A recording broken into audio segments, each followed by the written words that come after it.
দই, আদা রসুনের পেস্ট, আর তোমার এই একটু চার মগজ না আমার ফ্রিজে বাটা ছিল, ওটা দিয়ে আমি ম্যারিনেট করে রেখে গেছি, দই, চার মগজ, হলুদ দিয়ে। এবার আমি দেবো, দেখো মানে বন্ধুরা 5 মিনিটে রান্না দেখতে চেয়েছেন তো প্রেশার কুকারে আমি কি করে করি দেখুন। এর মধ্যেই আমি এই 4টে আলু, আলু কিন্তু ভাজলাম না, দিয়ে দিলাম। ঠিক আছে, দিয়ে দেবো লঙ্কার গুঁড়ো। তখন কিন্তু শুধু হলুদ দিয়েছি, আর মনে হয় জিরে, জিরে দিইনি, কিছু দিইনি, না না, শুধু এগুলোই দিয়েছি। এবার সব মশলা এক এক করে দিয়ে দেবো। লঙ্কার গুঁড়ো, জিরের গুঁড়ো, ধনে গুঁড়ো, হলুদ গুঁড়ো, লবণটা দিয়ে ম্যারিনেট করেছিলাম। এবার আমি এটা দিয়ে ভালো করে মাখবো। চট জলদি এটা আমি বানাচ্ছি, আমার ফ্রিজে মশলার একটা আলাদা আলাদা লেভেলের সেন্ট আসছে কিন্তু।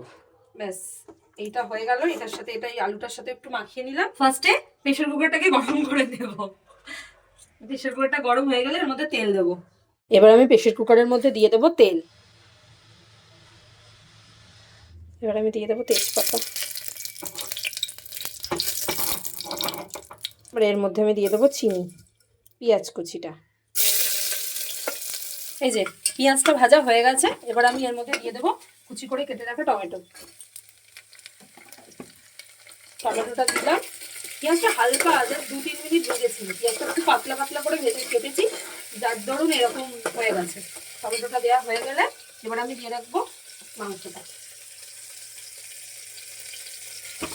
বাটিটার মধ্যে যে মশলাটা রেখেছিল সেই মশলাটার মধ্যে আমি একটু জল দিয়ে দিয়েছি, দিয়ে এই জলটা এবার গরম করে নেব। এবার ততক্ষণে এই মাংসটা কষাবো। জলটা গরম হতে হতে মাংসটাকে কষাবো। আমি কিন্তু সচরাচর কিন্তু চার মগজ দিই না বন্ধুরা, আমি বারবার করে বলছি। আমি এই রান্নাতে নর্মাল যেরকম আপনারাই করেন বাড়িতে সেরকমই আমিও করি। আমি চার মগজটা ফেলে দেবো, তার জন্য মাংসটা দিয়ে দিয়েছি। চার মগজ আর পোস্তর মনে হয় একটা মিশ্রণ ছিল, তাই। জলটা ফুটে গেছে, এই মাংসটা আমি 2-3 মিনিট মতো নেড়ে নিয়েছি জলটা ফুটতে ফুটতে। এবার এই যে গ্যাসটা অফ করে দিয়ে এবার জলটা দিয়ে দেবো এর উপর থেকে। সবটা দেবো না, আমি একটু বুঝে দেবো, যতটা লাগবে ততটা, প্রয়োজন মতো। প্রয়োজন মতো। ঝোল আবার কিন্তু সবসময় কষা কষাই ভালো লাগে, ও ঝোল করতেই পারে না। হ্যাঁ, আমার মনে হচ্ছে, আমার মন বলছে আর একটু ঝোল লাগবে। তোমার তো ঝোলে ডুবিয়ে দিলে ভালো হয়, ঝোল হলে ভালো হয়। তোমাকে এই জন্য ডাকি না রান্নার সময়। হয়ে গেল, এবার কি করবে গো? এবার ধনে পাতা দিয়ে চাপা দিয়ে দেবো, ব্যাস আর কিচ্ছু করব না। অল্প শেষ। অল্প শেষ। আচ্ছা, দুটো সিটি মেরে নামিয়ে নেব। এবার আমি দিয়ে দেবো কুচনো ধনে পাতাটা। এবার ঢাকা দিয়ে দিলাম।